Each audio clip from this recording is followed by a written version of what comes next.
Hello, hello. Hi, everybody. Happy Saturday. My name is Taryn. I'm on Chance's team. Unfortunately, Chance could not be here today because he's celebrating his 30th birthday in Jamaica. But I will be moderating the panel, and it will be with Nikko Washington. So I just wanted to read a small blurb and show you all the music video.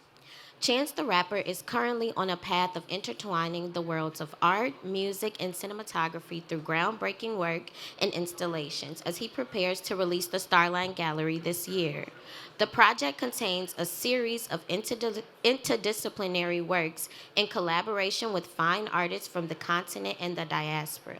The resulting pieces redefine the notion of album art and are compelling conversations and meditations on Black life. Starline Gallery Works Child of God, which was in collaboration with the Gabonese artist Nyla Obianga, A Bar About a Bar with our very Chicago's own Nikko Washington, The Highs and the Lows featuring Joey's Badass in collaboration with Giannis, who's over there, and Yano in collaboration with Mia, who is also here. Mia's piece was shown at the MoCA in October of last year, and we premiered Giannis's piece in Switzerland in June of last year. So now we will play A Bar About a Bar.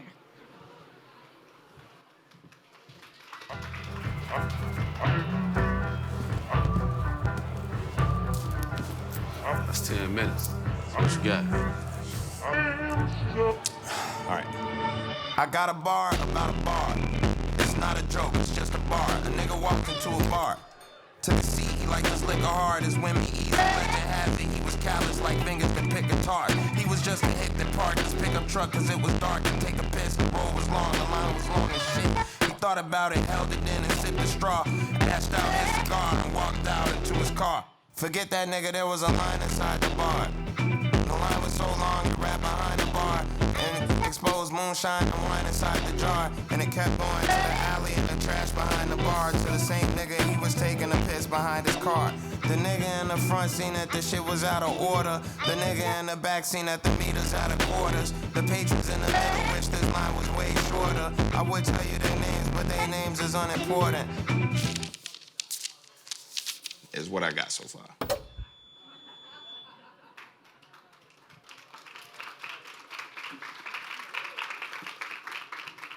How do we feel about the video? I would just say, shooting that video, we shot it in about 3 days. It was a lot of like sleepless nights, and Nico, shot.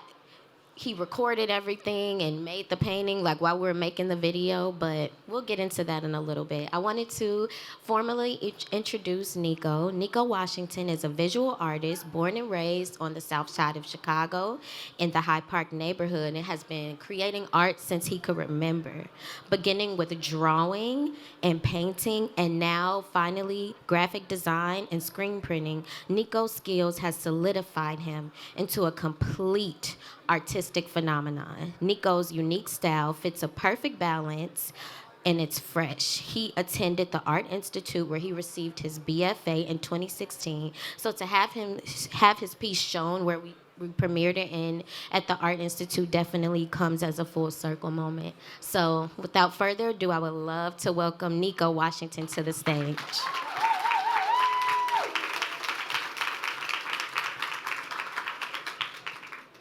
Hey, everybody. Hello, Nikko. Thank How you are for you having me. feeling? Thank you for being here. Of course, I feel great.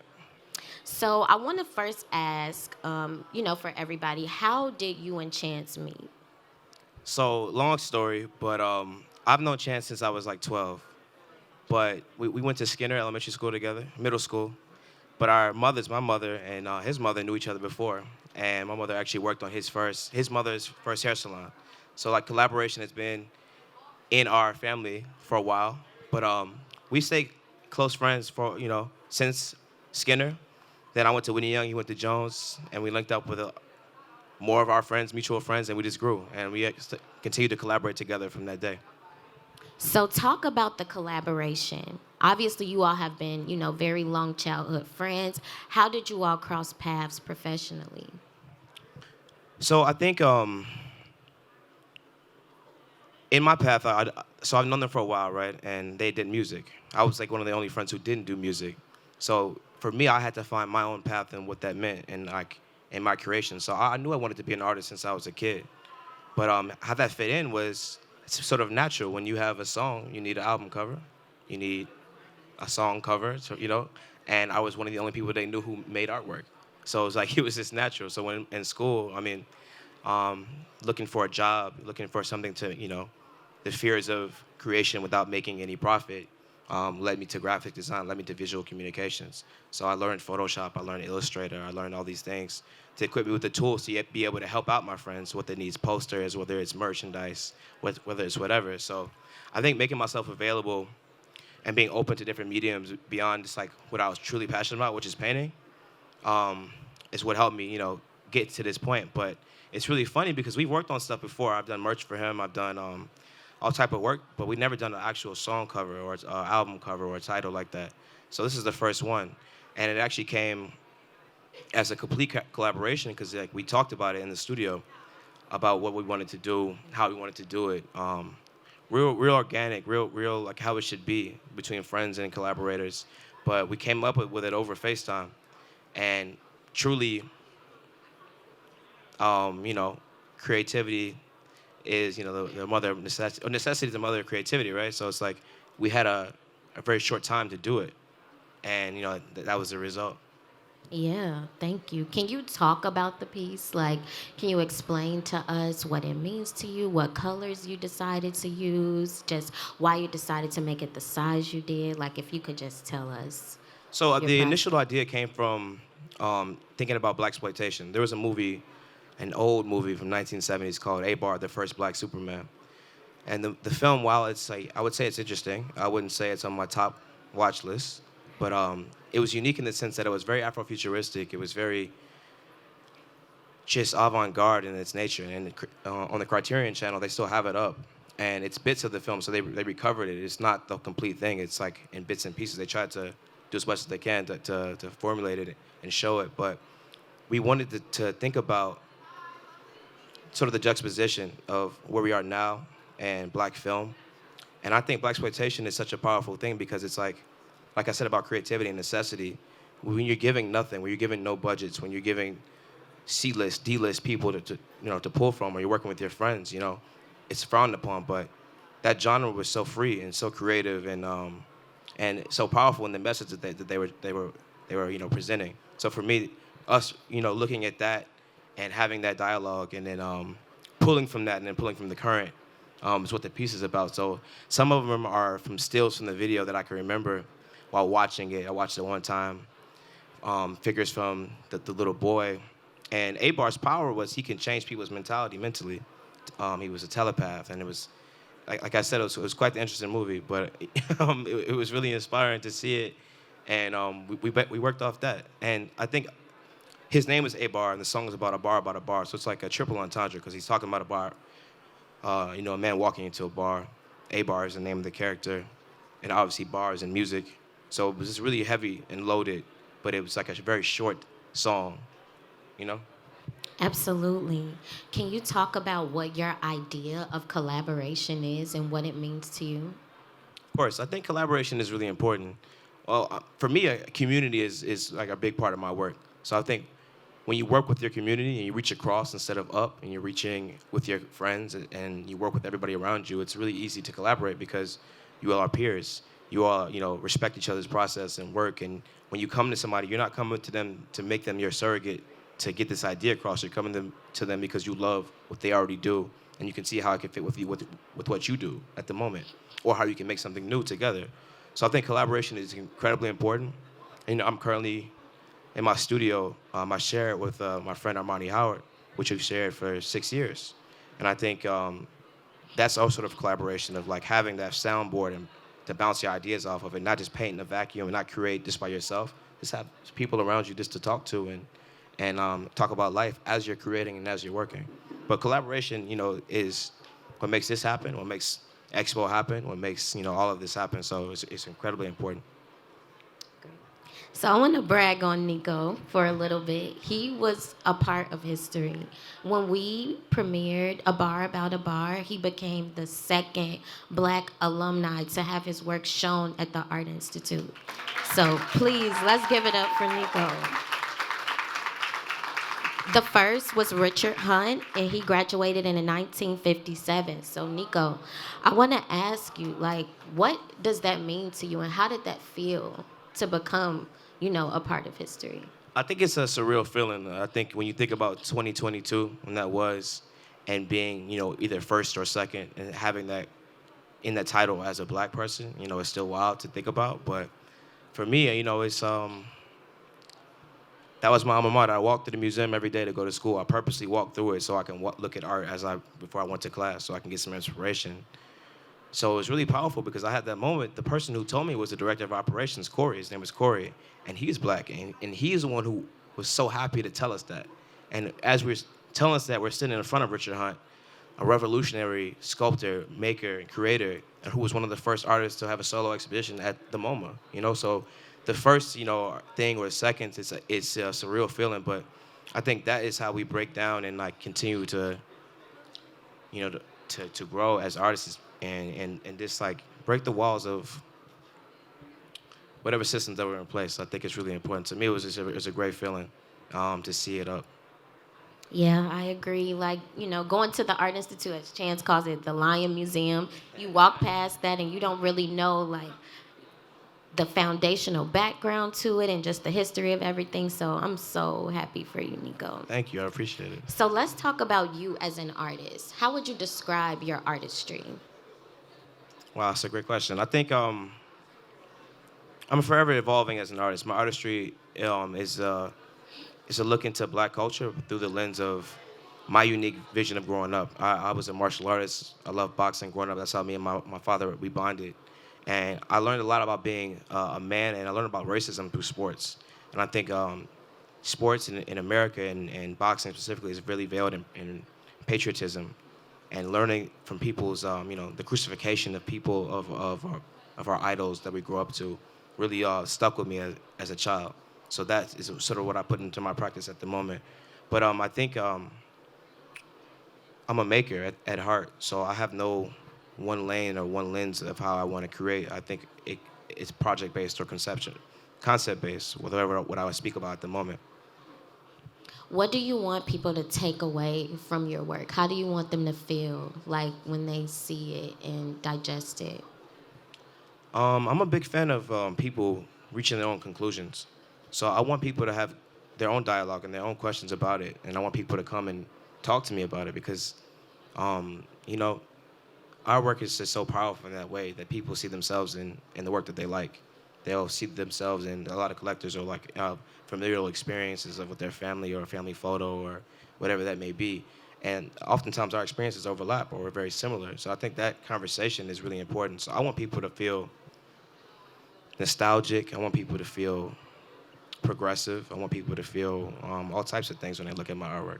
But I don't know, take away something that they formulated for themselves rather than I told them. I definitely feel that. Can you talk about some of the recent collaborations that you've done? Sure. Yeah. Collaboration, like we said, is really important. But I've been lucky enough to collaborate with a lot of different aspects of culture. I think from fashion to sculpture to museums. But I think recently one of my favorites was the Levi's collab because I think, as a black man, our relationship with cotton is really obviously it's really deep, right? And obviously a lot of people don't know, cowboys come from, being from black people. They're working on the farms. They're called boy. The cowboy was to tend to the farm, tend to the horses. So when you look at a brand like Levi's and the heritage that they have, it was really unique for me to come up with and formulate ideas with it because I wanted to be historical, but also have a dialogue with the current. Because there's a lot of cultures of black cowboys at this moment. My barber, Drew Henderson, is a black cowboy. And it took us like a year for him to tell me that, like, oh, by the way, I rope cattle. I'm like, what? Like on the South Side, and he showed me, and I'm like, that's really amazing. And it's a whole community in Beverly. I mean, Broken Arrows Writing Club that they've been around for years. It's something that could be more mainstream. It could something that can be more spoken about. So I think my work really wants to shine a light on stuff that is not really spoken about in school or our everyday life or everyday media that we consume. I think it's very important to seek beyond that and and control the dialogue that you want to have with people. I recently attended a exhibit that you did at the Wonder Museum, and it was really cool for people that went. But if they didn't go, can you describe what that was about? I know there was a Cassius Clay, element of it. Can you talk a little bit about that? 100%. So that was my first time doing something three-dimensional. Like I said, it depends on the concept. So I wanted to explore the ideas of the boxing series that I've been working on in the studio, but in a three-dimensional form. And that series is really important to me because it's my relationship with the violence. As we know, Chicago, has a struggle with violence. But as you grow up in it, and if you have a relationship with fighting, controlled and on purpose, it's like a different feeling towards it. So I think for me, I wanted people to immerse in that and feel sort of different ways of looking and interacting with that. But most importantly, it's a piece called Christ Muhammad, where I look at Muhammad Ali and I look at his rise and how he was crucified for honestly his religion, which is very un-Christ-like, which is very un-Christian-like, and for him his career almost went off the rails because he didn't want to go to the war, didn't want to participate in the Vietnam War, didn't want to kill. So for me to have this juxtaposition with him as a Muslim, but being crucified was really, something that I wanted to explore. So Christ Muhammad was a piece that we created for that. But this working again, very concept-driven. I'm not just a painter. I don't want to just have one, monolithic way of creating. So I think all artists are. If you look at Expo, you see a lot of people exploring different mediums and they're, executing it to perfection and exploring. And that is the artistic process. That's part of life. Yeah, and you currently have something going on at the Salt Shed, right? What's that about? So I had a solo exhibition that is launched on Thursday at the Salt Shed. It's up for a month. It'll be up till May 13th. But it is the work that I was talking about in the studio, the painting works about my history with violence and my relationship with that. So yeah, check that out. But it is the push and pull between physical, the flat, and three-dimensional in that show.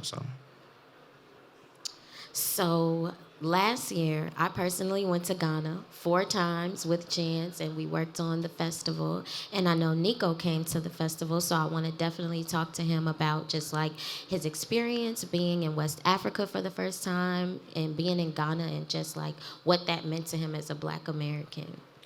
Honestly, it's not to be coy, it's one of the most impactful experiences that I've had. Honestly, when you think about, I don't know where I'm from.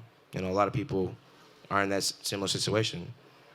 To be honest, I'm paranoid. I don't want to send my DNA to an ancestry thing. That's a personal thing. But I don't know where I'm from, right? So to go there and feel this sense of home, feel this. I think Mia spoke on it yesterday. Just having this actual calming feeling that goes over your entire body. I have Ghanaian friends who, obviously, their family welcomed me with open arms and made me feel comfortable. But even walking the streets and feeling discomfort and seeing the different tones and this, like the different colors that you see in that place, it's just so different from the city. The reds, the yellows, the browns. It was beautiful. And I think seeing a festival with 50,000 people and all of them, maybe 99% of them were Black, was probably the most powerful thing I could witness. And I think being very conscious of how we interact with other places and how when we move and how we, approach and spend our money there and not take away from communities was really important too to think about. Because while there is a big push to come back, we have to do it the right way. Because we can actually, hurt them. It's a lot of big push into Mexico City, and there's a very conversation about that, about how that's actually affecting them negatively. So I think when you think about, I would love to return home, and I would keep doing things to Ghana, but we really have to sit and talk with the leaders there, and which we did. It was beautiful panels. Honestly, it was a great experience. Anybody who's hasn't been should go. And whatever predisposition you have about it, it's not true. It's a very advanced city. It was like Miami, but better than Miami. And I don't even like Miami anymore, honestly. So, yeah, no, honestly, it was beautiful. I agree. So, in 2023, you are doing collaborations. Like, what can we expect from you, in this year and in years to come? Like, what is your, overall goal that you're trying to get across to, the people that digest your art? Honestly, just to keep growing. That's my main goal, is to to keep making in different scenarios and in different places. I'm a big fan of having shows and exhibiting work in unconventional spaces, like the Salt Shed. It was an over 75-year-old factory. It was a Morton Salt factory that's now been remodeled, but the history is still there. I mean, working, in Chicago with this community, but also branching out to different communities. I would love to, exhibit in Accra, and there's a gallery, 1957 here from Accra, and they're showing at EXPO, which is really amazing to see because I first saw them out there. So, I mean, it's just beautiful stuff. So, honestly, I just want to keep making and keep exploring. I'm young, so, I'm excited to keep making, and when I'm older, to see what I make. And I said make a whole bunch of times, but you know what I mean. So I wanted to take this time to open it up questions from the crowd so you all can ask Nikko any of your burning desires. Anyone have a question? Still, I know he's doing questions. What's like your your process from start to finish when it comes to creating a piece, especially for like a musical project?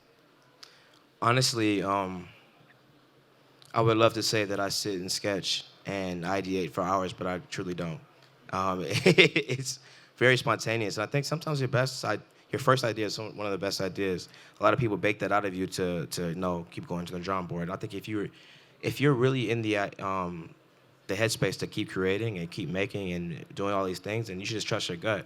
So really, we have ideas, we soundboard, I talk to my friends. Obviously, they have their ideas on their song. I listen to it, I internalize it, I talk to them about it. And then we come out and we spit something out together in this machine that is us, our two heads together, And I think it's really important to do that with the person that you're working with and sort of cut out a lot of the outside noise. Everybody has an opinion on everything, and that's okay. And people are entitled to their opinion, but I think there's a huge term, too many cooks, so.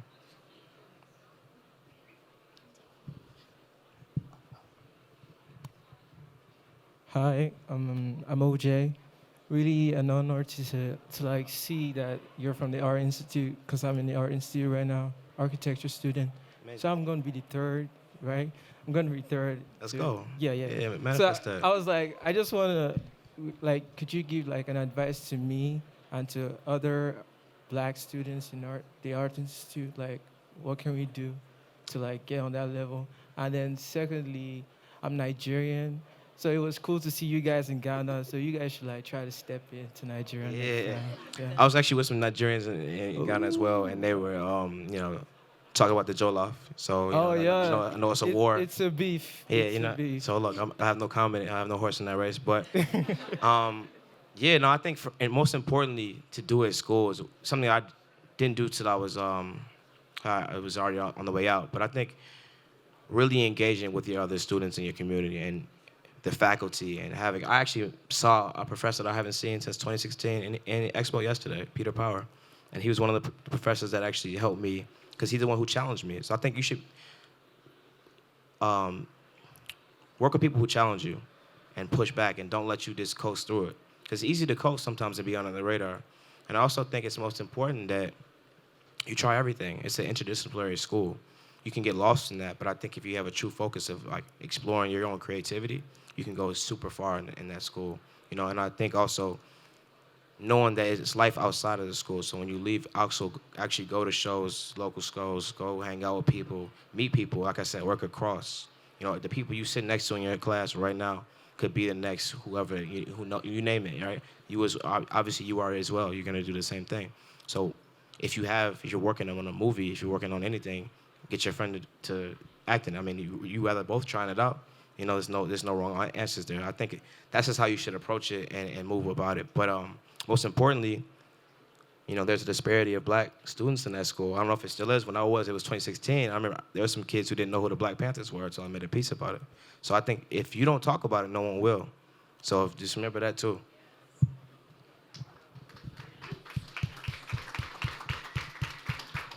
I think we have a question in the back.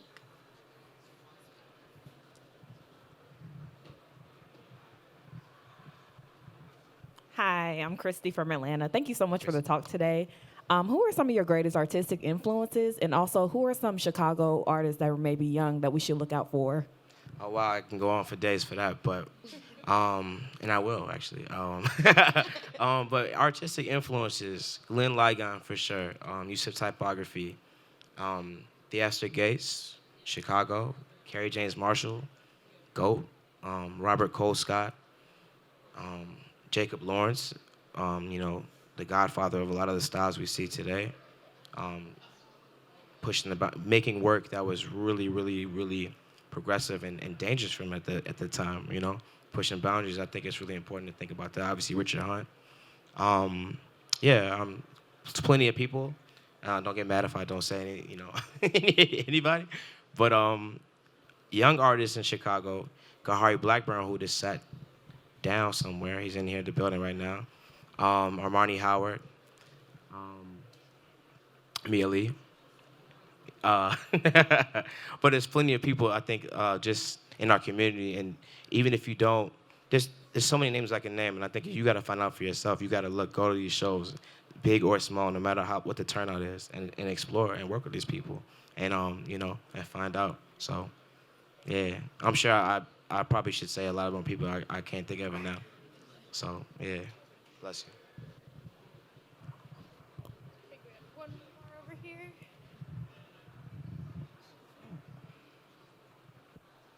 Hi, Nikko. My name is Myron. So, Myron. Nice to meet you. How has so as an artist, like my whole outlook has changed over the years and my whole goals have changed and the way I see making art. And so like you now compared to you like 5 or 10 years ago, how has your like goals and outlook over being an artist and your career changed? I want to say first, Myron's an amazing artist as well, and I do know him. So let's not. Thank you. But wow, I think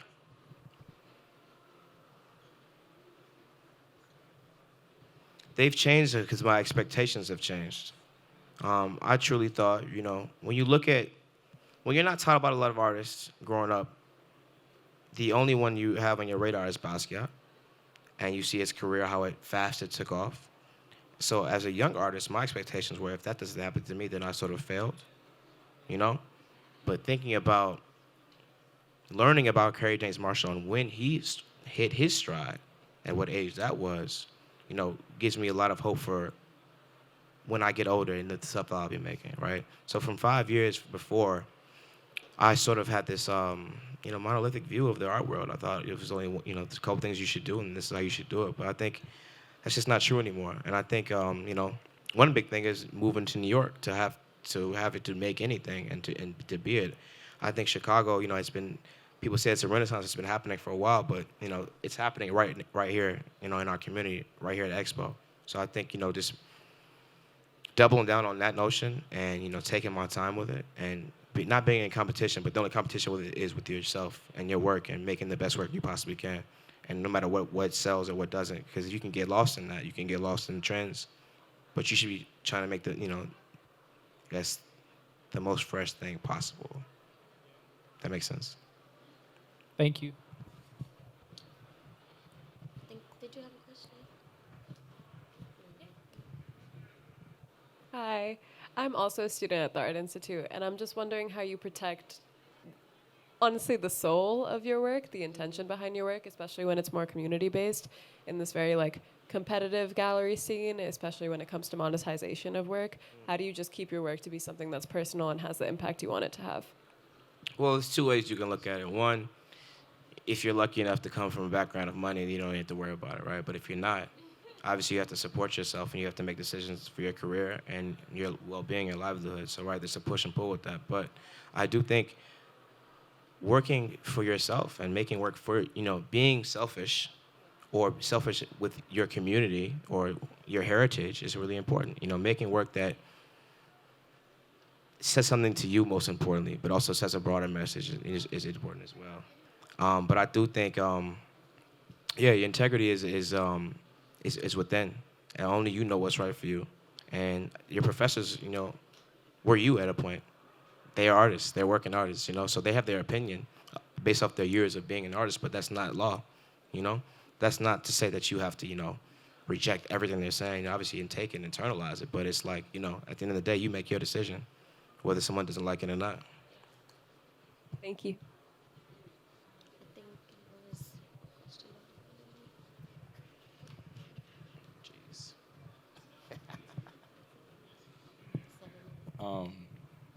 Big fan. Okay, you said to him earlier about working with people who challenge you, right? But I think another thing that is always interesting to me is how people challenge themselves. Like, what environment or space do you put yourself in to challenge yourself when you go into the studio and, attack a new piece of work? It's an amazing question. Second part, when did you...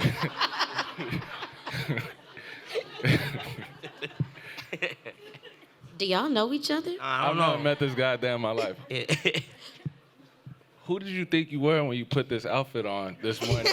So Take the mic. Take the mic. my biggest inspiration is comedy. No, But seriously, first, the challenge thing. I think, honestly, when you are too comfortable in a situation, your work becomes trite. That's just my opinion. If mastery is a thing, but you should forever be expanding and being bad at something is really important. You're never gonna be truly good unless you start off bad at something. So there's always a saying of like, hard work beats talent. It's a thing in sports, like, prodigy people, right? If they rely on just on their talent, they're out the league in a couple years. Mm-hmm. So I think truly hard work and making sure you're honing your skill and learning a new skill while doing that, and also relating them to, like, I love doing screen printing while painting, and I love doing fashion in school. Two different sides of the campus. It was wild. I was up all night, but I even sold my thumb with the sewing machine. So, I wasn't great at fashion. But it's like, just challenging yourself and forever, like, making it a point to not be too comfortable is really important. And I think that's how you grow as an artist, and don't don't listen to the hype of previous success of whatever, people like. Like, you're a musician, people love a song, they come up to you, that's my favorite song. You gonna make more? Like, no, I'm gonna make whatever I want. I didn't make it for you. I love that I appreciate you for liking it, but this one piece of mine isn't my entire catalog of work or my worth as an artist. So, if you wanted it, you should have got that one. And if you didn't, Yeah. No, the second part, I was serious. I knew you would be here, so. Thank you. I That's had to come suffice. correct. That's Yeah. I think we have time for one more question. Oh, wow. Thanks. Thank you for the shout out, man. I love you too, and definitely, grateful to see you on this platform. I think growing up, we've always been inspired by so many different things, and I was curious. There's like a Virgil quote where he says like streetwear is an art movement, and just as an interdisciplinary artist and someone who has tried their hand at a lot of different things, just like any of the maybe movements throughout history or different things you've been inspired by, whether it was streetwear or graffiti or any of those things. Thank you, first of all, but also I think all of it, they all connected with each other. I think I grew up, I had a talk with Vic the other day, and he was really, into graffiti, and that's my best friend. So we were like, kids, 5 years old, whatever, 10 years old. So I did it too. I wasn't good, and just learning about that, learning the practice of learning how, different crews use different colors, the layering, whether it's then moving into t-shirts and learning about fashion. Everything is a canvas to me, and I think art is everything is art at the same time. I know it's like a corny quote, but in school, you know, the design students and the painting students, you're not gonna really see them. The architecture students are all the way in the corner. Fashion students are all in the other building. They're trying to separate us and make it seem like these don't interact in a way. And to me, that always like sort of bothered me. So for me, they all intertwine.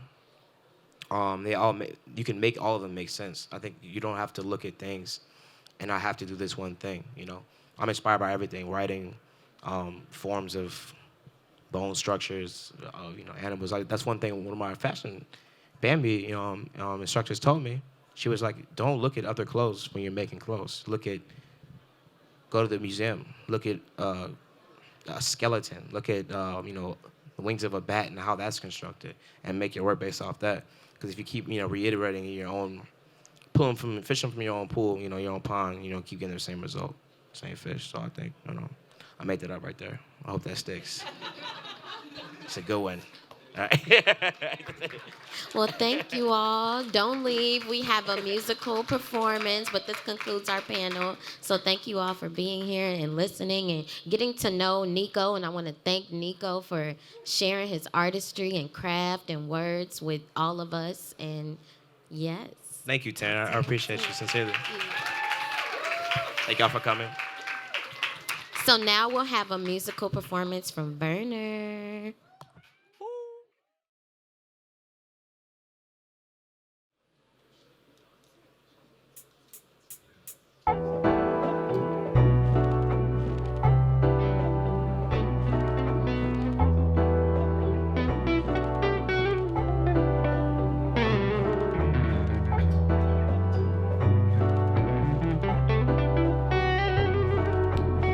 It's 10 minutes.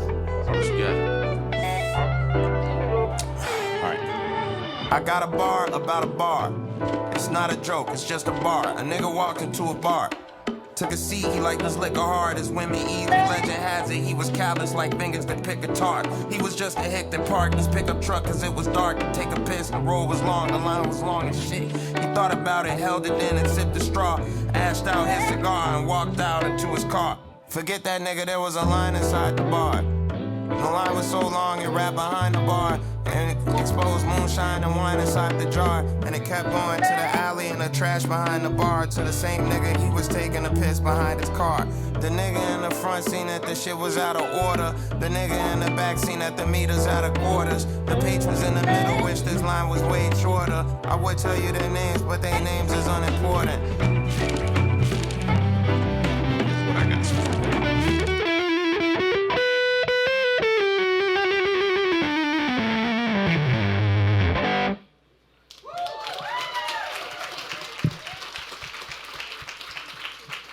Thank you so much, Werner. You did amazing. I want to thank everybody for coming. This is our last and final talk of the expo. We will definitely see you all next year. I want to shout out Giannis, who created the highs and the lows. I want to shout out Mia, who did Y'all Know. I want to shout out Nikko and Chance and the whole Starline Gallery. I'm about to shout out a bunch of people, y'all, because people deserve their flowers. I want to shout out Kate. Thank you so much. Kate's in the back. She's being shy. Thank you for everything. Thank you to the whole expo team. Thank you for Soho House. Mel is not here, but we shared this space with Soho House. They have this wall. I want to take this time out to shout out my team, the CTR team, because we work so hard. I want to shout out Bob, who has been doing all the visuals in the back, as Chance calls it, the VJs. I want to shout out Keely. She's an amazing photographer. All the pictures that you see that Chance posts on his Instagram, she creates. I want to shout out Dex. He's Chance's producer and engineer. He produced A Bar About a Bar, The Highs and the Lows, Y'all Know, and Child of God. He's also a musician. He plays multiple instruments. Last but not least, I want to shout out Kevin Puig. He is always there for us. He puts together everything, production, tour, anything you see. Our team works so hard, so I want to give people their flowers while they can still smell them. And I want to thank you all for being here, for being a part of this experience, for sitting through these talks and getting to know about the artists. I hope you learned something. I hope you took a lot away from everything that we did. And thank you all so, so much. We will see you all next year.